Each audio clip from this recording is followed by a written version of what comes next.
Si tu évites les conflits pour maintenir la paix, ce n'est pas de la maturité. C'est à nouveau une peur qui s'est simplement déguisée.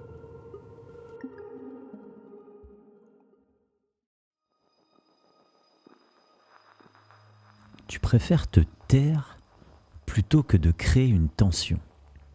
Tu dis oui quand ton corps et ton cerveau crient non. Tu fais des compromis dans lesquels tu n'as pas choisi grand-chose. Parfois même, tu ne choisis absolument rien. Mais tu appelles ça tout de même un compromis. Sur le moment, tu te dis, c'est plus simple comme ça. Ça évite les problèmes et tu te dis que tu es quelqu'un de facile à vivre. Alors, tu encaisses une remarque de trop. Tu laisses passer un comportement qui te dérange. Tu t'adaptes encore. Et personne ne te force. C'est toi qui choisis. Enfin, c'est ce que tu crois. Le problème, ce n'est pas une dispute. Le problème, c'est ce qui se passe quand il n'y en a jamais. C'est pas une explosion, c'est une érosion lente.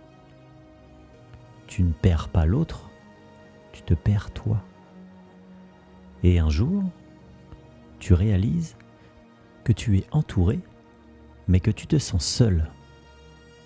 Pas parce que les autres ne t'aiment pas, mais parce que tu n'es jamais vraiment là, de manière sincère et authentique. Et à l'intérieur, quelque chose s'accumule. Une frustration silencieuse, une fatigue relationnelle. On parle souvent aujourd'hui de batterie sociale. Et toi, tu as l'impression que cette batterie, elle est souvent dans le rouge. Et sans t'en rendre compte, tu construis des relations où tu t'effaces complètement par peur de perdre ce lien, quitte à ce que ce lien soit déséquilibré ou toxique. Un peu comme si, toi, tu avais peu d'importance. Car le plus important, c'est surtout ce qui te relie aux autres. Comme si c'était ces liens qui te permettaient d'exister.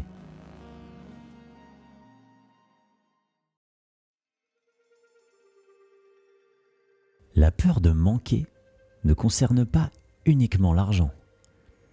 Elle concerne aussi l'amour, l'attention, la sécurité émotionnelle.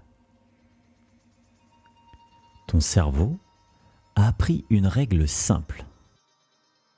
Si je m'affirme, je risque de perdre ce lien. Alors, il choisit ce qu'il croit être la sécurité.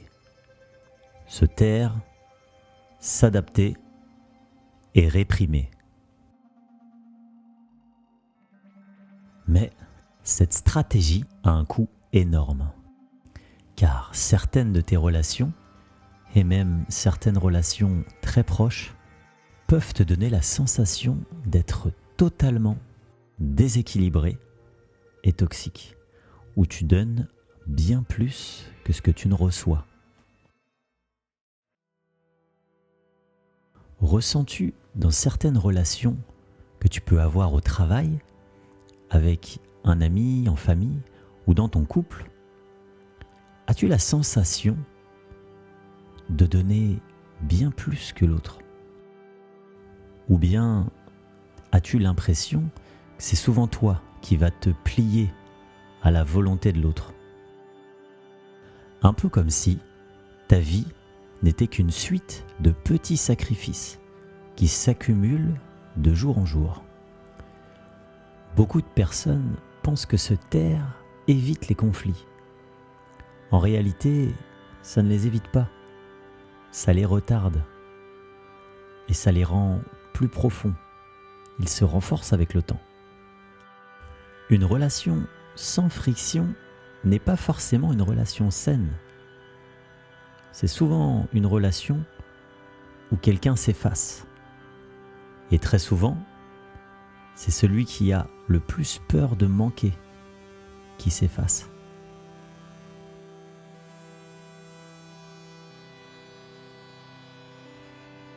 Si ce que je décris te parle, pense à liker et t'abonner. Sur les prochaines vidéos, on va continuer plus profondément à identifier et à conscientiser cette peur qui te mange au quotidien.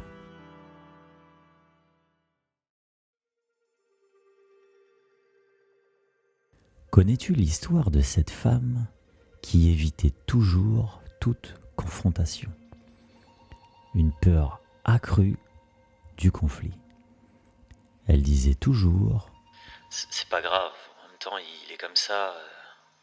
Et puis, à part créer des problèmes, je vois vraiment pas ce que ça va m'apporter. » En réalité, elle avait peur.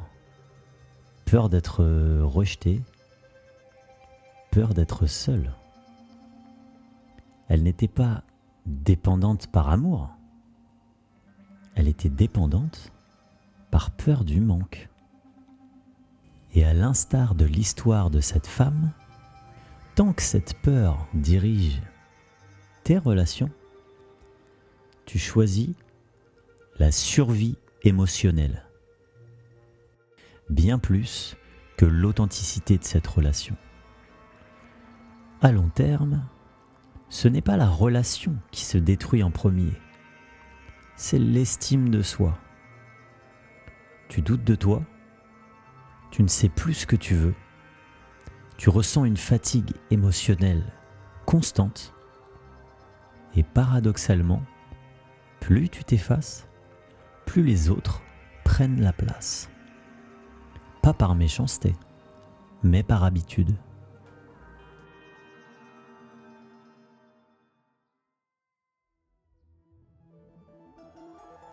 Alors, que faire? La solution n'est pas de devenir brutal et égoïste. Ce n'est pas de dire tout ce que tu penses sans filtre. La première étape est beaucoup plus simple. Identifier où tu te tais par peur de perdre, par peur de sacrifier cette relation.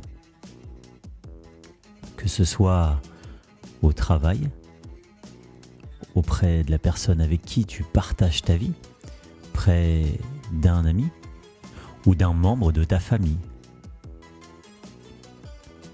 Cette semaine, observe une seule chose. Un moment où tu dis oui, alors que ton corps et ton cerveau crient Non. Le but, c'est pas de changer. Le but, c'est simplement de comprendre. C'est simplement d'identifier, de cibler. N'oublie pas que la clarté précède toujours la transformation. Dans la prochaine vidéo, on va parler d'un blocage encore plus profond. Pourquoi tu sais quoi faire, mais tu ne le fais pas. Pas par manque de volonté, mais par peur de perdre ce que tu crois fragile.